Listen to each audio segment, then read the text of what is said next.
vinieron a gozar en su presencia.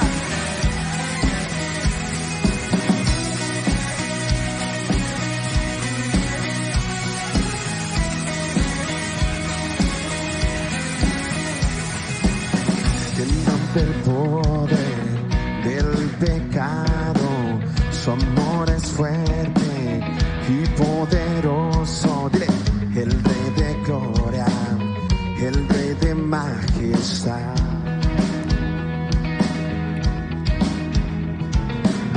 Conmueve el mundo con su estruendo y nos asombra con maravilla.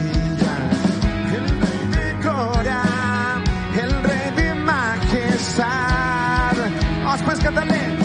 Gracias sublime. Perfecto es tu amor. Tomaste mi lugar. Cargaste tú mi cruz. Tu vida diste ahí.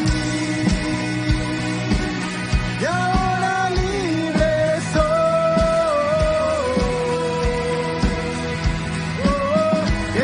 Te adoro por lo que hiciste. Pues dale un grito de júbilo al Rey.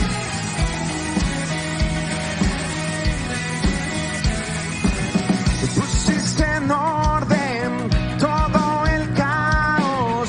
Nos adoptaste como a tus hijos. El Rey de gloria, el Rey de gloria, y el que con su justicia y resplandece con su belleza, el Rey de gloria, el Rey de majestad. Dile, gracias sublimes, perfecto es tu amor, tomaste mi lugar, cargaste tú mi cruz, tu vida diste ahí, y ahora libre soy. Oh, Jesús te adoro por lo que hiciste.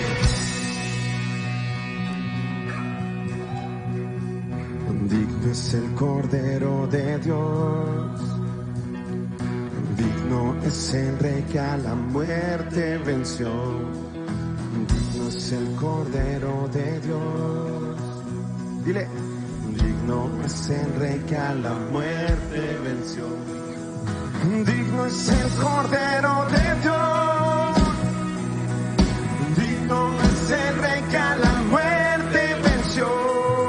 Digno es el Cordero de Dios. Digno, digno, digno. Gracias sublime. Perfecto es tu amor. Cargaste mi lugar. Cargaste tú mi cruz. Tu vida diste ahí. Y ahora libre soy. Oh, Jesús te adoro por lo que hiciste. Pues darle un grito de júbilo al Rey. Dile, te adoramos por tu gracia incondicional. Por todo lo que has hecho por nosotros. Gracia sublime es, perfecto es tu amor. Tomaste mi lugar, cargaste tú mi cruz, tu vida diste ahí, y ahora libre soy. Oh, Jesús te adoro por lo que hiciste. Puedes rendirle una ofrenda de palmas al Rey. Dile gracias, Jesús.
Glorioso día, solamente a Él adoramos,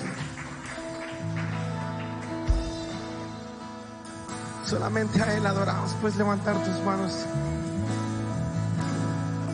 decirle gracias Dios por mandar a tu Hijo Jesús a morir por mis pecados, por mi maldad. Y a partir de ese día, darme acceso a tu gracia, al trono de tu gracia, porque rompiste el velo que nos separaba ese día y nos diste acceso. El resplandor de un rey, vestido en majestad, la tierra alegre está, la tierra alegre está, cubierto está de luz, venció la oscuridad y tiembla a su voz, y tiembla a su voz. Ustedes bien fuerte, dile. Cuán grande es Dios, cántale cuán grande es Dios, y todos lo verán. Cuán grande es Dios. Vamos, se lo puedes repetir una vez más con todas tus fuerzas. Dile. Cuán grande es Dios, y cántale cuán grande es Dios, y todos lo verán. Cuán grande es Dios. Vamos a decirle el resplandor. El resplandor de un rey,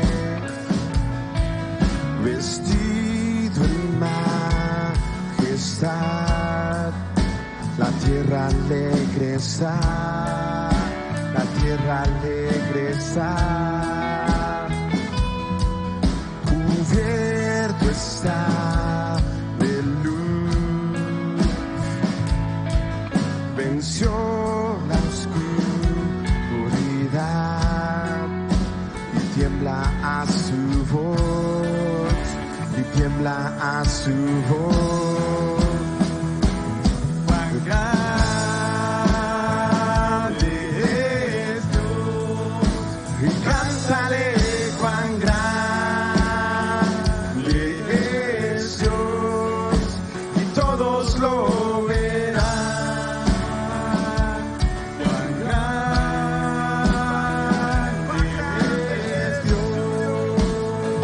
Una vez más con todas tus fuerzas.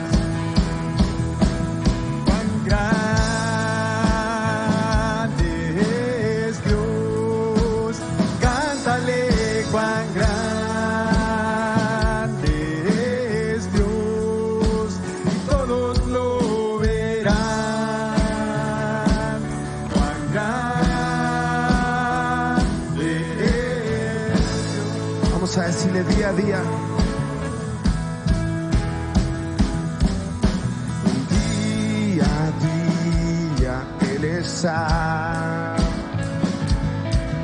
El tiempo está en él, principio y el fin, principio y el fin. La Trinidad en Dios, el Padre, Hijo y Espíritu. Es el Cordero y el León, es el Cordero y el León. Cuán grande es Dios, cántale cuán grande es Dios, y todos lo verán. Tú eres digno, digno, cuán grande es su amor. Es Dios.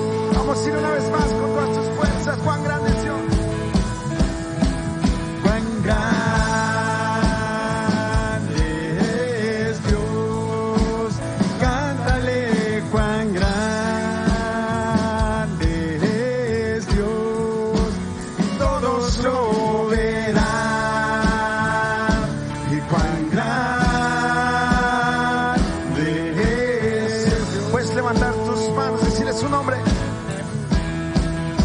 Su nombre sobre todo es, y Él es digno de alabar, y mi ser dirá cuán grande es Dios.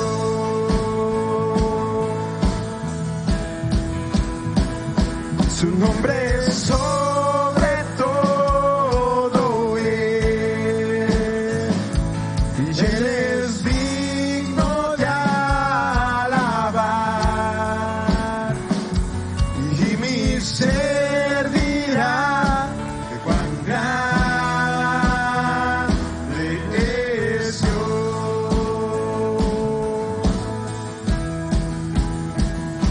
y cuán grande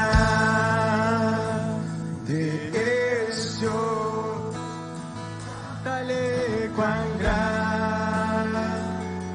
es Dios, y todos lo verán. Cuán grande es Dios. Se lo puedes decir con todas tus fuerzas. Y cuán grande es Dios. Cántale, cuán grande es Dios. Todos lo verán. Todos verán tu majestad. Cuán grande es Dios.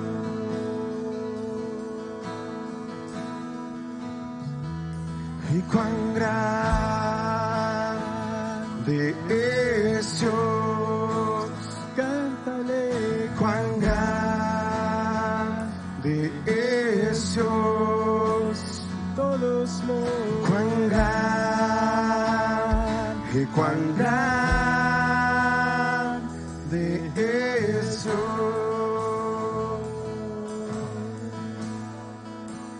Que escuche tu voz. Cuán grande es Dios. Sí, Señor Jesús. Te adoramos, Rey. Te exaltamos, que eres maravilloso, mi amado. Eres digno de toda adoración. Eres digno de ser exaltado, Rey de reyes y Señor de señores. Gracias, Jesús. Qué gozo es poder estar en la casa del Señor. Es maravilloso poder adorarlo, poder exaltarlo. Y la realidad es que cuando venimos a la casa del Señor y venimos con un corazón dispuesto, con un corazón agradecido, Dios nunca falla.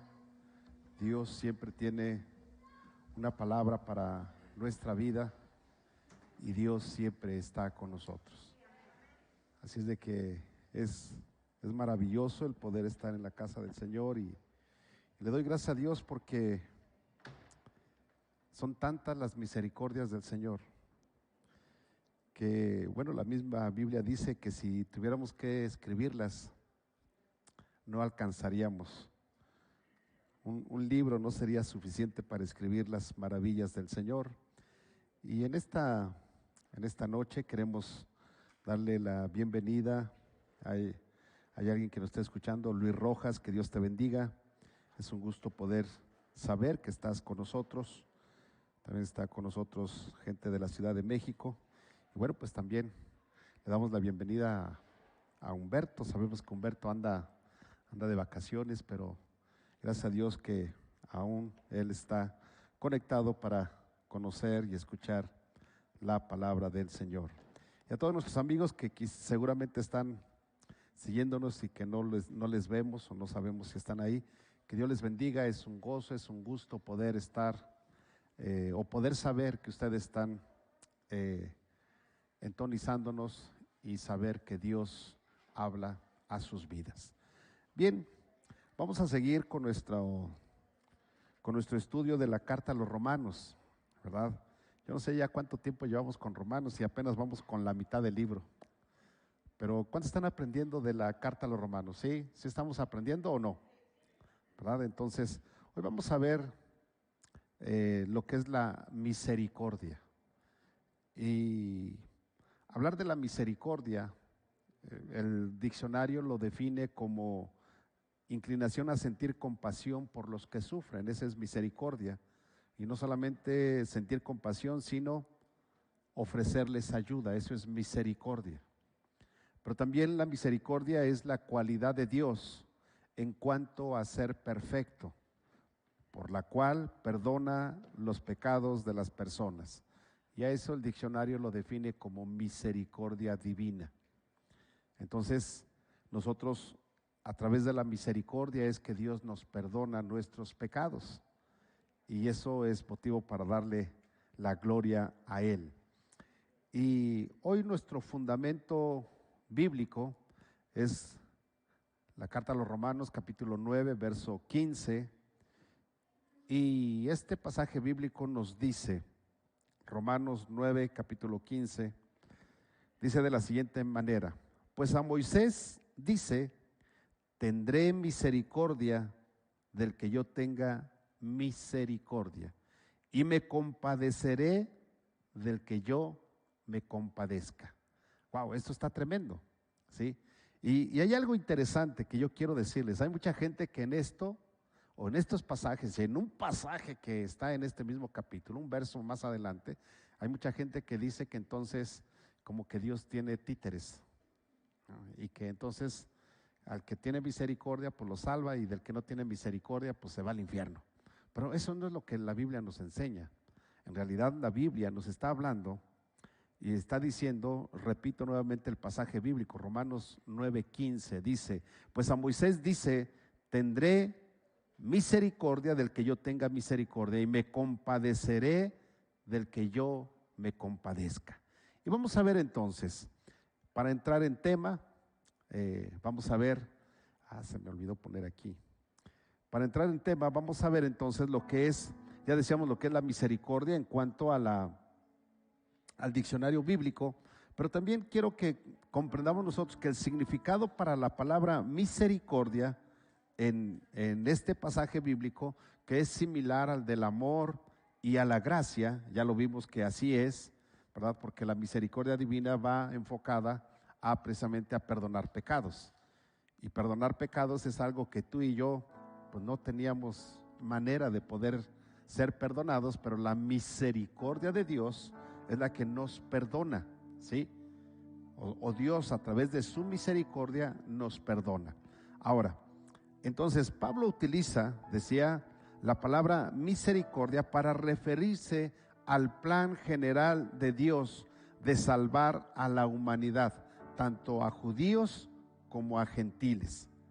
Pero también encontramos, y en días pasados veíamos, cuando estudiábamos el capítulo 8, versos 28 y 30, trata principalmente de la salvación individual. En el capítulo anterior habla de la salvación individual, pero los capítulos 9 y 11, o 9, 10 y 11, habla de la salvación de las naciones y de grupos, o de grupos y de las naciones, de pueblos, de las naciones. Entonces, aquí es donde el apóstol Pablo empieza y nos enseña, bueno, pues la salvación o la misericordia de Dios. Dios tiene misericordia de quien tiene misericordia y tiene compasión de quien tiene compasión. Por eso es que dice ahí, y Dios le dijo a Moisés, es decir, desde el monte Sinaí, Dios le dice a Moisés, hey Moisés, yo tengo misericordia del que quiero tener misericordia. Es decir, yo le perdono los pecados a todo aquel del que yo quiero perdonarle sus pecados, y yo me compadezco de todo aquel del que yo me quiero compadecer. En otras palabras, tú y yo no tenemos nada ni podemos hacer nada para poder tener la misericordia de Dios y para tener la compasión de Dios. Él lo hace por su misericordia. ¿Estamos comprendiendo eso? Entonces, quiero que vayamos y que entendamos. Hay dos puntos que quiero hoy tocar, que espero que el tiempo no me gane, y encuentro lo siguiente. Lo primero es que la misericordia de Dios permanece. ¿Sí? Es decir, la misericordia de Dios es desde, pon mucha atención, desde que Dios creó a Adán y a Eva hasta el día de hoy, la misericordia de Dios permanece. ¿Sí? Es decir, no ha cambiado la misericordia de Dios. Y entonces vemos que de los versos del 6 al 13 de este capítulo 9, y solamente voy a leer el verso 11, dice: pues no habían aún nacido, ni habían hecho aún ni bien ni mal, para que el propósito de Dios conforme a la elección permaneciese, no por las obras, sino por lo que Él, sino por el que llama. ¿Sí? Verso 11, esto es lo que estamos diciendo, pero en realidad estos versos está hablando precisamente de la descendencia de Abraham. Está hablando de cómo es que las cosas se empiezan a mover, es decir, la expresión dice aquí en el verso 11, nos dice: para que el propósito de Dios conforme a la elección permaneciese, es decir, es permanente la elección de Dios. Dios no lo hizo por las obras, no lo hizo por la familia, no lo hizo por alguien, sino Dios lo hace porque Él tiene misericordia. Por eso habla de que la misericordia de Dios permanece. Ahora, tengamos presente esto: la expresión permaneciese o la palabra permaneciese en este verso 11 muestra el propósito continuo de Dios, el cual se cumple a través de las naciones y a través de grupo de personas. Malaquías capítulo 1 versos 3 al 4, ahí Pablo hace referencia de este pasaje bíblico, y si es posible y podemos ir a Malaquías capítulo 1, encontramos ahí que Dios, cuando está hablando o está indicándonos de esto, capítulo 1 versos 3 al 4 dice: cuando Edom dijere, nos hemos empobrecido, pero volveremos a edificar lo arruinado, así ha dicho Jehová de los ejércitos: ellos se edificarán y yo destruiré, y les llamarán territorio de impiedad y pueblo contra el cual Jehová está indignado para siempre. Ahora, quiero que entendamos esto. El pueblo de Edom, ¿saben de quién desciende el pueblo de Edom o quién fundó el pueblo de Edom? Fue Esaú. ¿Y quién fue Esaú? El hijo de Abraham, de Isaac. Gracias. Sí, aquí tengo mi ayuda idónea. El hijo de Isaac. Ahora, pongan atención. Esaú, cuando la Biblia dice que escogió, y la Biblia menciona, ustedes leen esos pasajes o esos versos, indica que escogió a Jacob antes que a Esaú. Así dice la Escritura, ¿sí? En este capítulo que estamos hablando de Romanos capítulo 9. Pero cuando la Biblia nos enseña eso, está diciendo algo interesante. Esaú es el padre de los edomitas. Jacob es el padre de los israelitas. ¿Sí? ¿Ya se dan cuenta? 2 tribus salen de allí. Pero hay un problema. Cuando la Biblia dice que Esaú nació primero y Jacob lo tomó dice, yo entiendo como de un piecito, ¿no? De una piernita, ahí lo pescó y salieron. Pero obviamente la partera dio fe de que el primogénito, ¿quién era? Esaú. Pero la Biblia dice que Dios escogió al menor antes que al mayor, y que el mayor iba a servir al menor. Así dice la Biblia, ¿sí? En otras palabras, ¿qué es lo que pasa aquí?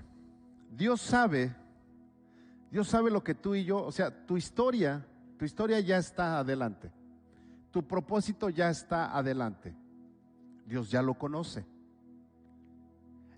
Esaú, lo que él hizo fue despreciar el privilegio de la primogenitura. ¿Sí o no? Por eso es que él fue desechado y él tenía que servir a su hermano Israel o a Jacob. Dios tuvo misericordia de Jacob porque tuvo misericordia de Abraham y porque Abraham le dio una promesa que de sus lomos o del hijo de la promesa iba a nacer el pueblo de Israel. ¿Sí? Entonces encontramos que Dios no es que no haya amado a Esaú. Dios lo amaba y tenía misericordia de Esaú, pero Esaú no amó a Dios como lo hizo Israel o como lo hizo Jacob antes de que fuera nombrado Israel. ¿Sí? ¿Qué hizo Jacob? La Biblia nos enseña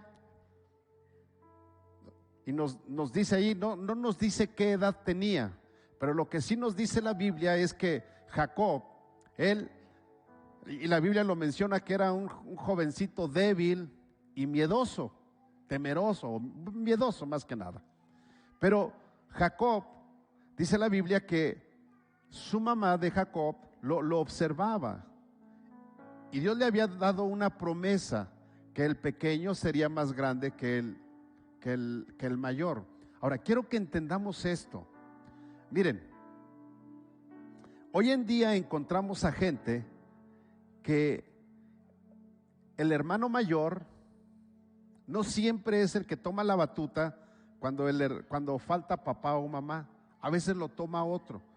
Y eso no quiere decir que el hermano mayor no sea amado, no sea querido.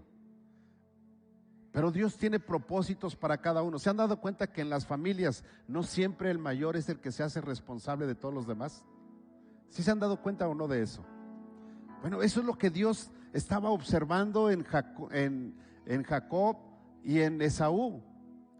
Y aquí encontramos que entonces Esaú, cuando Jacob, dice la Biblia que él estaba más bajo las faldas de mamá, así dice la escritura, entonces él sabía guisar, porque mamá le había enseñado o estaba cerca de él. Esaú era un cazador, era fuerte, era un hombre aguerrido. Y dice la Biblia, a él le tocaba recibir la primogenitura. Pero Esaú desechó o menospreció la primogenitura. Es decir, la palabra desechar significa amar menos. Eso significa desechar. Entonces, cuando Jesús, hablando y poniendo la parte escritural, encontramos que cuando Jesús le es dicho que el que deje padre y madre por unirse a Él, por seguirlo a Él, está indicando el que me ame más a mí que a su padre y a su madre. Es decir, no quiere decir que la palabra aborrecer en esa parte no quiere decir que lo odies, sino dice que debes de amar menos a tu padre y a tu hermano, a tu padre, a tu madre, a tu hermano. Lo debes de amar menos que a Dios, porque tu amor le pertenece a Dios. ¿Sí van conmigo en eso? Entonces, cuando nosotros podemos entender la escritura y podemos ver que entonces Pablo está hablando de los descendientes, es decir, los descendientes de Esaú y los descendientes de Jacob, dice la escritura, Dios escogió a Jacob. Dios escogió a Jacob para que Jacob tuviera o hiciera el pueblo de Israel, fundara el pueblo de Israel. Y Esaú, bueno, pues fundó su tierra, su pueblo, su descendencia. Pero Dios había escogido que la descendencia de Jacob tendría que ser el pueblo de Israel. ¿Sí? Entonces, no es lo desechó y lo odió, no, sino no escogió a Esaú para ser el padre de los israelitas. ¿Sí estamos entendiendo eso? Entonces,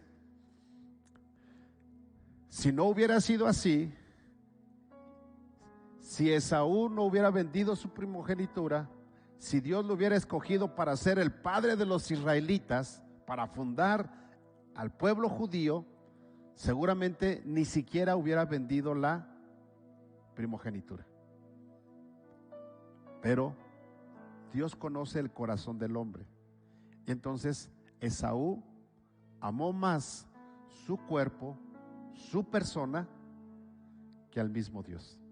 Cuidado cuando te amas tú más que a Dios. ¿Sí? ¿Sí van conmigo? Eso es lo que la Biblia nos enseña. Ahora, debemos de entender entonces que cuando Dios habla de Jacob y de Esaú, está hablando en realidad del pueblo de Israel y del pueblo de los edomitas, cuando dice que es desechado. Ahora, encontramos que el pueblo de Esaú o la descendencia de Esaú se fueron a adorar otros dioses, y el pueblo de Israel, aunque también de momento trastabillaba en adorar a Dios, pero era el pueblo que Dios había escogido, la nación que Dios había escogido para bendecir aún a los gentiles, o sea, a nosotros. Por lo menos di amén o aleluyita, porque ahí sí aplica, ¿verdad? Entonces, fíjate bien, Dios es Rey soberano. Él no tiene la necesidad de salvar a nadie. Escucha bien esto, Dios no tiene la necesidad de salvarte, no tiene la obligación de salvarte, no tiene la obligación de mostrarte amor, pero a través de su misericordia te muestra amor y te da la salvación. Pero no tiene la necesidad de hacerlo. Entonces, a través de esa misericordia, Dios escoge y llama a algunos.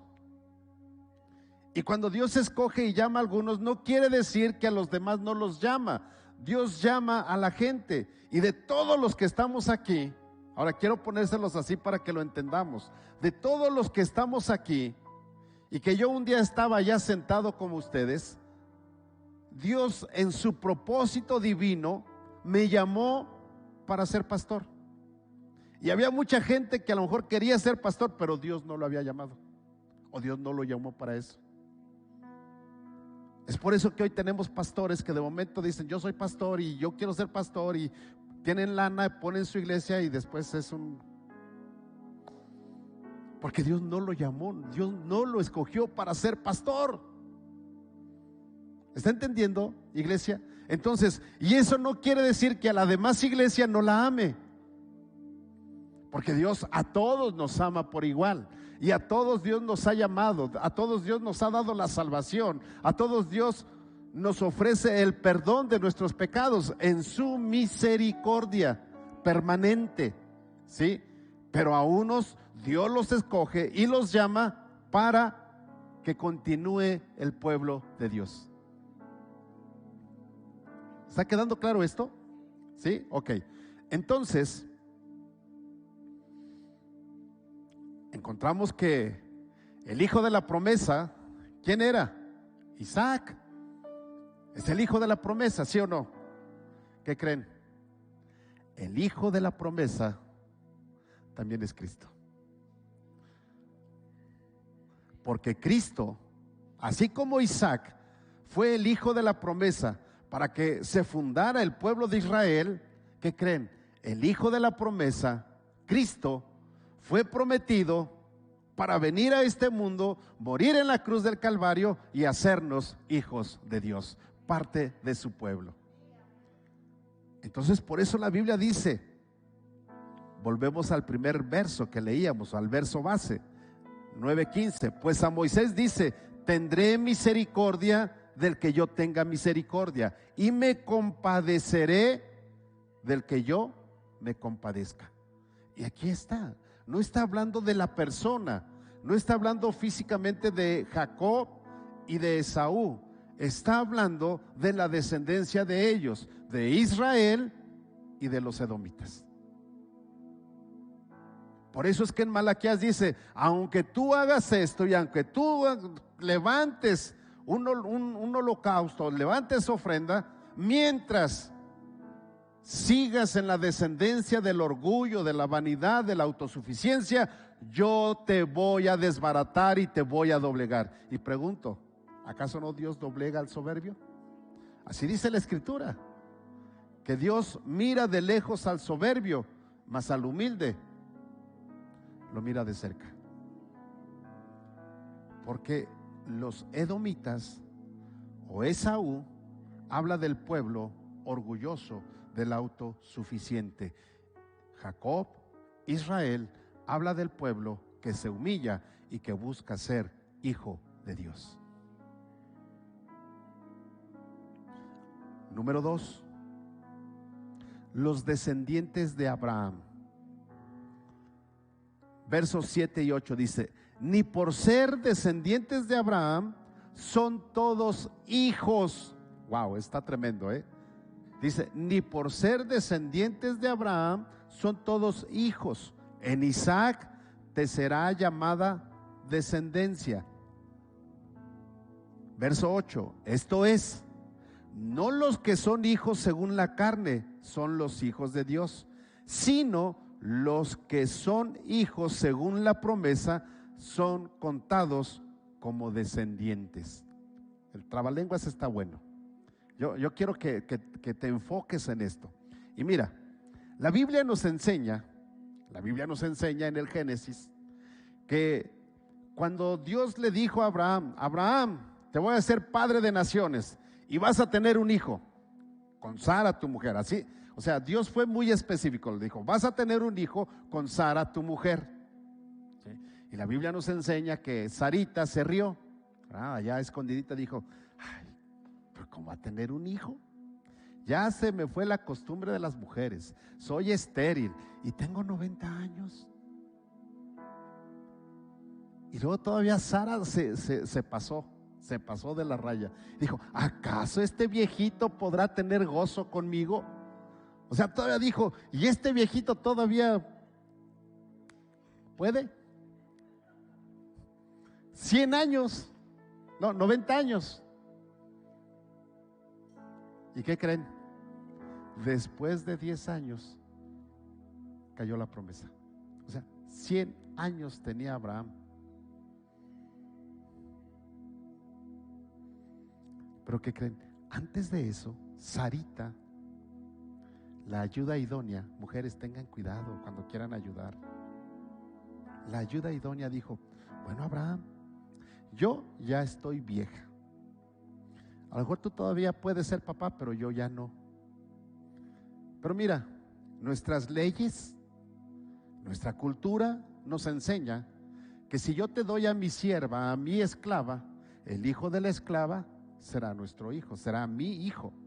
Ella solamente te va a hacer el vientre que va a ser utilizado para que tú y yo podamos tener un hijo, o sea, como in vitro, ¿no? ¿Sí o no? Así es de que no hay problema. Ve y conoce a mi esclava. Así es de que cuidado, cuando la Biblia dice que conoció a su mujer, habla de relaciones sexuales. ¿Sí? Entonces ve y conoce a la esclava. Y la esclava pues era la esclava, o sea, no podía decir ni sí ni no, tenía que hacerlo. Además la patrona lo estaba diciendo. ¿Sí? Entonces fue y dice que concibió de Abraham.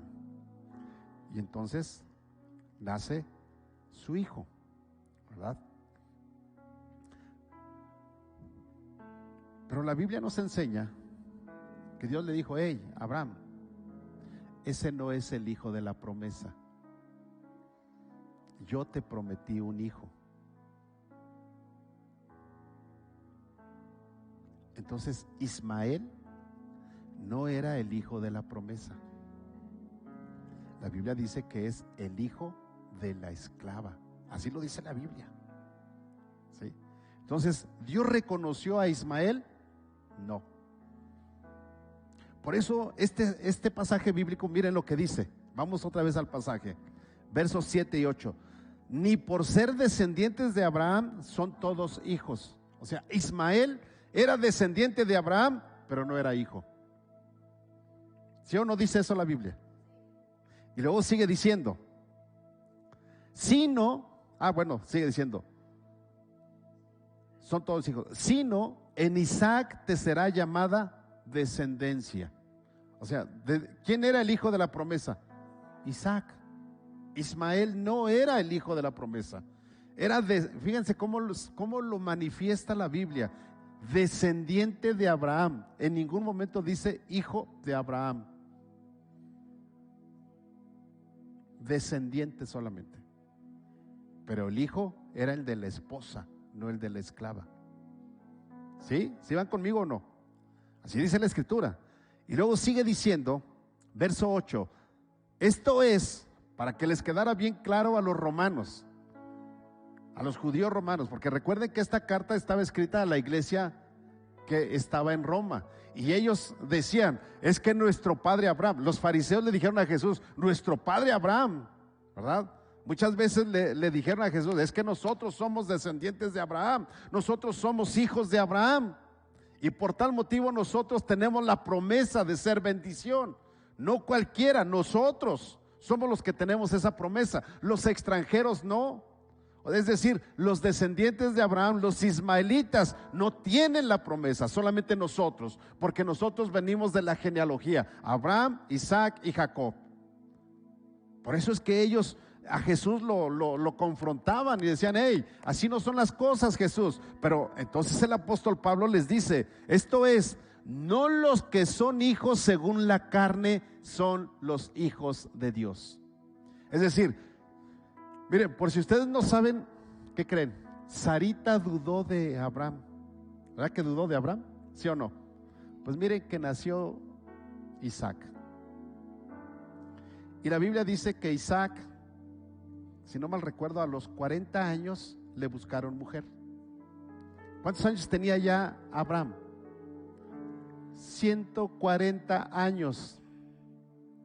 Y la Biblia dice que cuando buscaron la esposa para Isaac,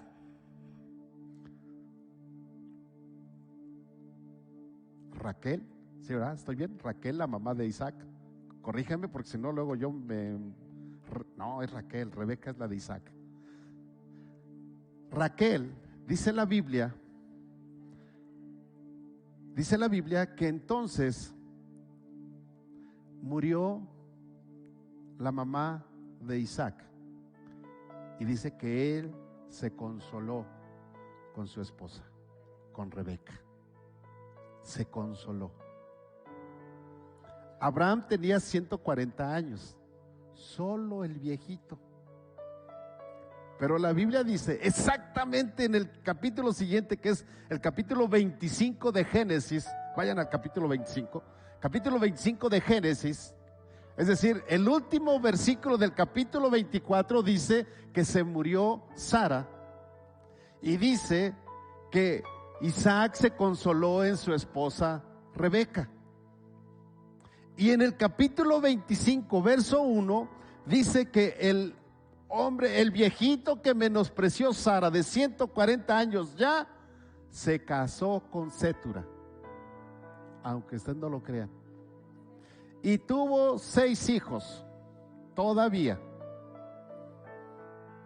Échele lápiz. Y Sara dudaba que el viejito pudiera todavía engendrar un hijo. Lo dice la Biblia, no lo digo yo. Por eso es que el apóstol Pablo dice, hey, no los que son hijos según la carne son los hijos de Dios, sino los que son hijos según la promesa son contados como descendientes. La Biblia dice que después de tener a sus 6 hijos, Abraham, que si no mal recuerdo 4 eran hombres y 2 mujeres, aunque no encontré la cita bíblica, la Biblia dice que cuando Abraham, ya para morir, a estos hijos de Sétura les dio dones, les dio regalos y los mandó lejos. ¿Saben por qué? porque él estaba consciente que el hijo de la promesa era Isaac, y que de Isaac iba a salir el pueblo de Israel.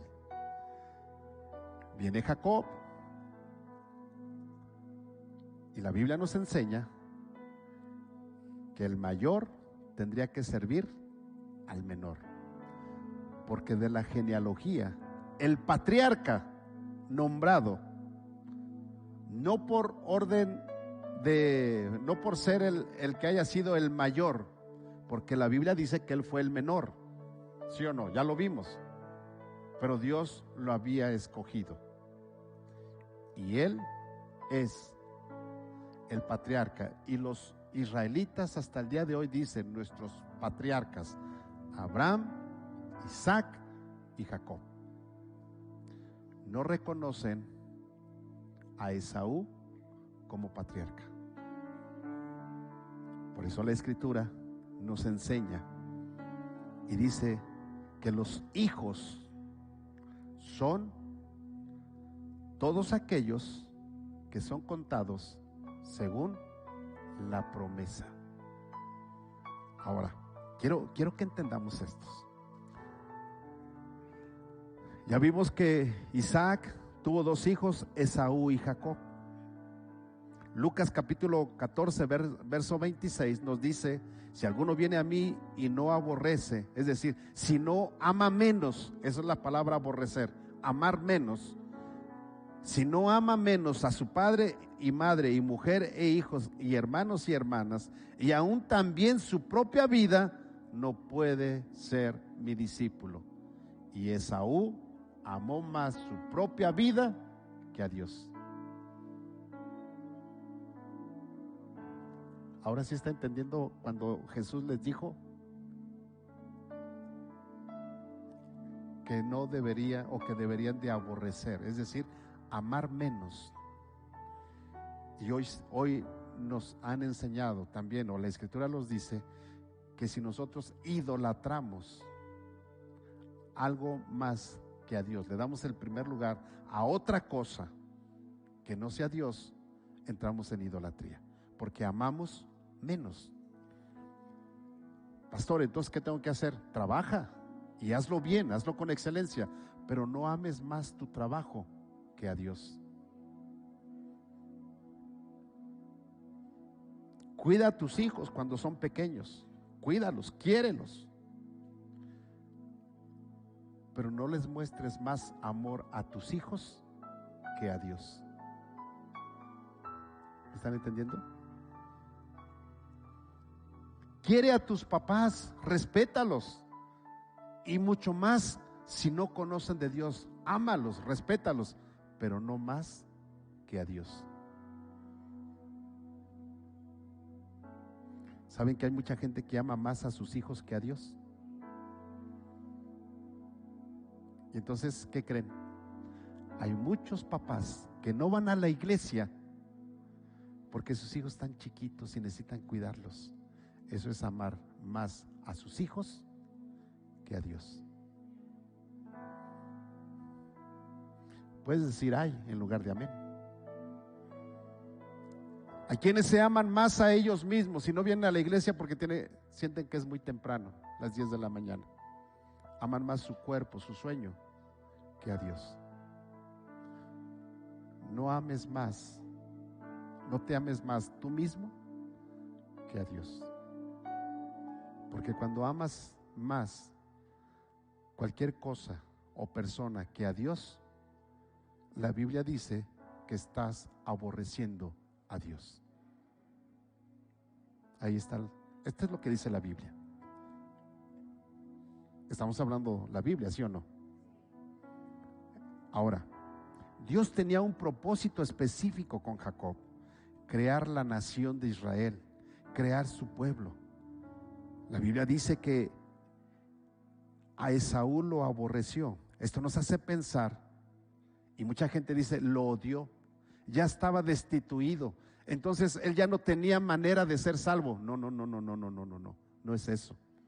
La palabra aborrecer, ya se los dije, es amar menos. Y lo que Esaú hizo fue amar menos a Dios que a él mismo. Él se amó más él mismo. Y por eso fue hecho a un lado. Porque no se alineó al propósito de Dios. Tú y yo tenemos un propósito. No todos somos pastores. Eso les debe de quedar bien claro. No todos son pastores. Pero ¿qué crees? Dios tiene un propósito para tu vida. Cumple ese propósito. Y ama más a Dios en ese propósito que Dios te ha dado que las demás cosas. ¿Sí? ¿Cuándo amamos más otra cosa que a Dios? Si hablamos del trabajo, es cuando tienes oportunidad de venir a la iglesia y dices, no, mejor sigo trabajando porque necesito terminar esto. Ahí estás mostrando más amor a tu trabajo que a Dios. ¿Y qué crees? Con Dios no se juega.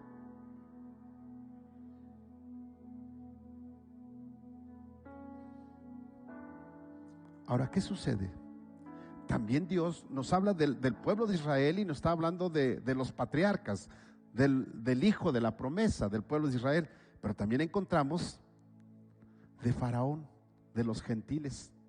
Y aquí mismo en este capítulo 9 de Romanos nos habla precisamente de Faraón y nos dice,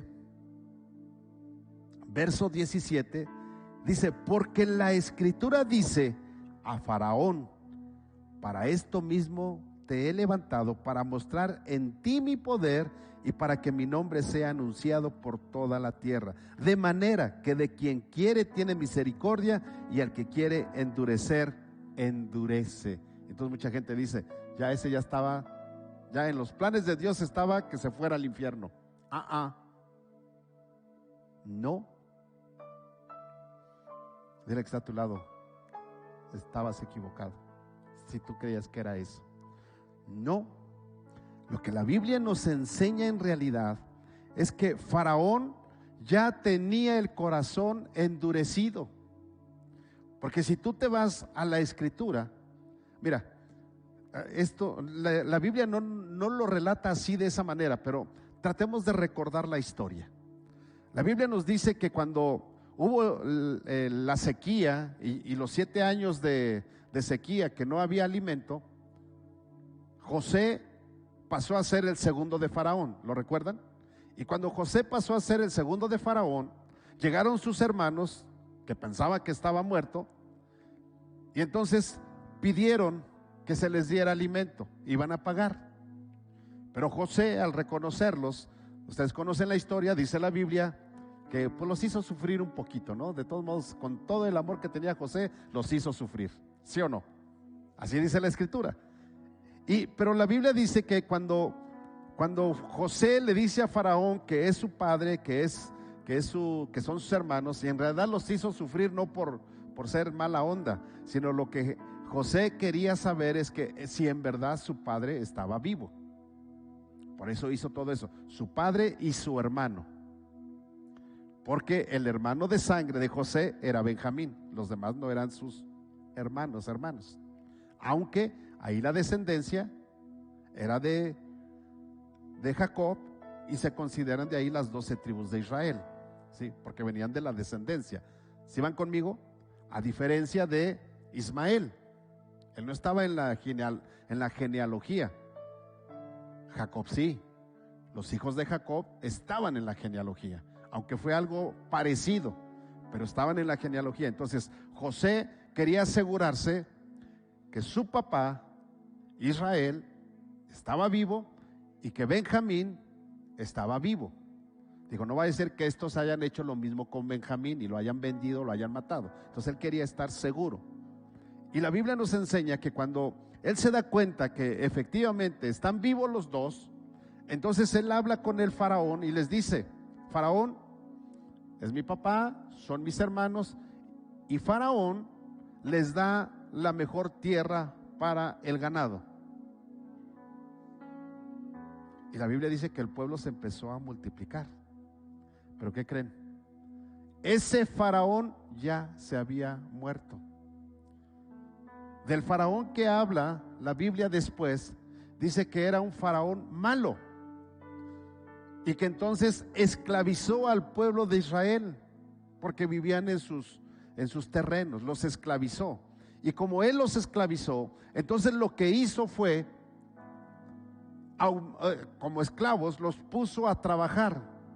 De tal manera que la Biblia nos enseña que cuando los israelitas trabajaban, y la Biblia dice que los israelitas se multiplicaban y los niños israelitas eran más fuertes que los egipcios, entonces el rey dijo, o faraón dijo, hay que matar a todos los niños, porque ellos son más fuertes que nosotros, y no vaya a ser que un día se subleven y entonces nosotros pasemos a ser esclavos de ellos. Es decir, estaba ya el orgullo, ya estaba endurecido su corazón y empezó a matar a todos los niños.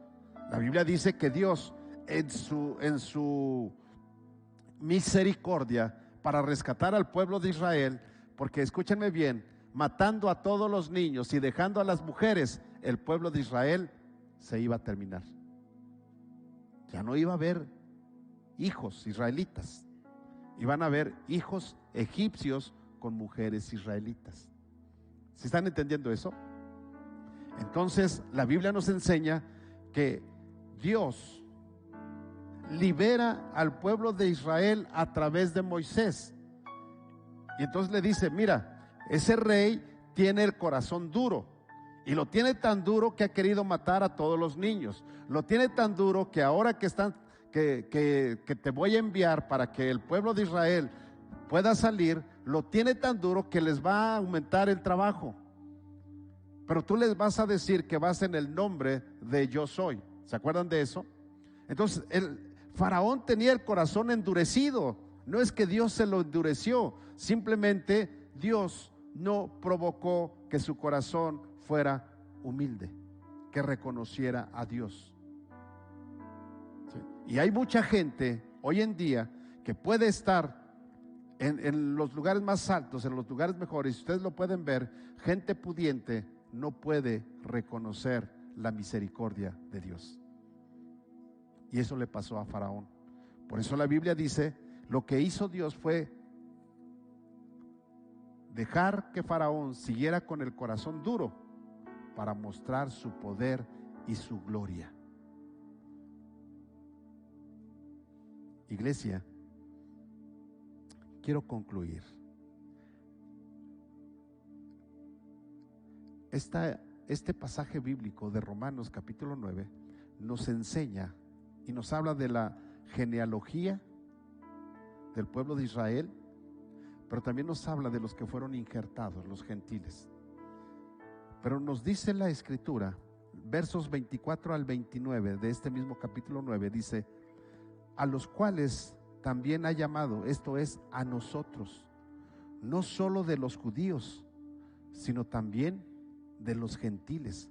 Verso 25, como también en Oseas dice, llamaré pueblo mío al que no era mi pueblo, y a la no amada, amada. Y en el lugar donde se les dijo, vosotros no sois pueblo mío, allí serán llamados hijos del Dios viviente.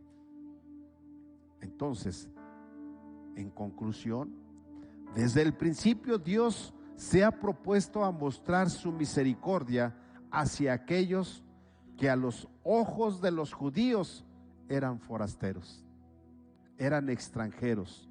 En la misma ley, Dios puso unas cláusulas en donde decía que se tenía que ayudar al extranjero.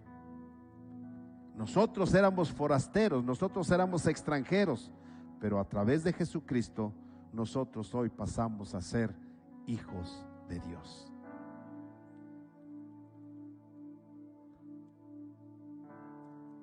¿Sabes? Mucha gente nos aborrece por amar más a Dios que a las cosas de este mundo. Incluso cuando mostramos más amor hacia Dios que a nuestra propia familia. Y la gente te aborrece, la gente te señala. Pero te tengo una buena noticia, que en la misericordia de Dios, Dios te ve como hijo. Dios te ve como una persona amada. Dios te ve como una persona que Él te ha elegido. Como la Biblia lo dice, San Juan 3:16, porque de tal manera amó Dios al mundo. Y cuando habla del mundo, habla de todos. Y dice para que no se pierda, ¿verdad? Pero ¿quién? El que cree en Él, el que está dispuesto a ser hijo de Dios, el que está dispuesto a amar menos las cosas de este mundo y aún a la propia familia que a Dios. Y cuando tú y yo amamos más a Dios que todo lo demás, entonces, iglesia, ten la plena certeza y seguridad que eres un hijo de Dios y que la misericordia de Dios, como dice el Salmo 23, te alcanzará todos los días de tu vida, porque esa es la misericordia de Dios permanente. Y si aún en este tiempo, dentro de la misericordia de Dios, como ha sucedido en otros años o en otros siglos, tuviéramos que dar nuestra vida por Cristo, aún en eso, la misericordia de Dios está con nosotros. Así es de que, iglesia, no tengas miedo, no tengas temor, estás en el mejor lugar, porque Jesucristo, el Hijo de la promesa, nos ha hecho merecedores de ser hijos de Dios. Nos ha dado la autoridad de llamarnos hijos de Dios, y es por su misericordia. Tú y yo no podemos hacer nada para merecer la misericordia de Dios, pero en su misericordia Él nos ama, en su misericordia Él nos salva, en su misericordia Él nos da la promesa y la esperanza de un día estar con Cristo por toda la eternidad. En su misericordia Él nos promete tener vida eterna para estar con Él, gozándonos en las mansiones celestiales. Iglesia, Dios tiene misericordia del que quiere tener misericordia, y Dios se compadece del que quiere compadecerse. Y tú y yo tenemos la misericordia de Dios y tenemos la compasión del Dios Todopoderoso. Amigo que me estás escuchando, esta es palabra de Dios, y pídele a Dios que te dé entendimiento para que tú puedas ser hijo de la promesa. Ahora nosotros, que no pertenecemos al pueblo de Israel, tenemos la promesa de ser hijos de Dios a través de Jesucristo, nuestro Salvador. Quiero hacer una oración. Padre, en esta hora te damos gracias porque eres maravilloso. Te damos gracias porque cada día, Señor, tú estás con nosotros. Y Padre, gracias porque hoy podemos entender que tu misericordia, el salmista lo decía, tu misericordia es mejor que la vida. Padre, gracias, porque entonces ahí podemos entender que cuando tú aplicas tu misericordia hacia nosotros y nosotros podemos también tener misericordia, entonces siempre tú vas a ser el primer lugar y te mostraremos nuestro amor antes que dárselo a cualquier otra cosa. Padre, gracias. Gracias en el nombre de Jesús. Amén. Bien, quiero decirle a la gente que nos sigue a través de las redes sociales que Dios te bendiga. Es un gusto saber que estás allí. Nuestras reuniones son domingos 10 de la mañana, día martes 8 de la noche. Ojalá, y si tú vives por esta zona y te interesa conocer más de Dios, más de su palabra, mándanos un mensaje y estaremos contestándote las dudas o lo que tú tengas. Que Dios te bendiga y gracias por conectarte.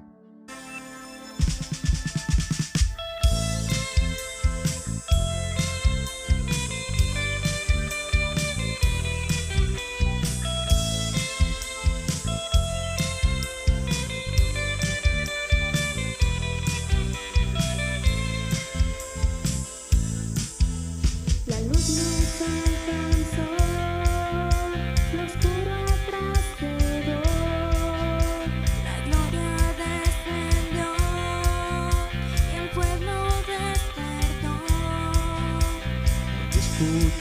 decir que siervo ya no soy.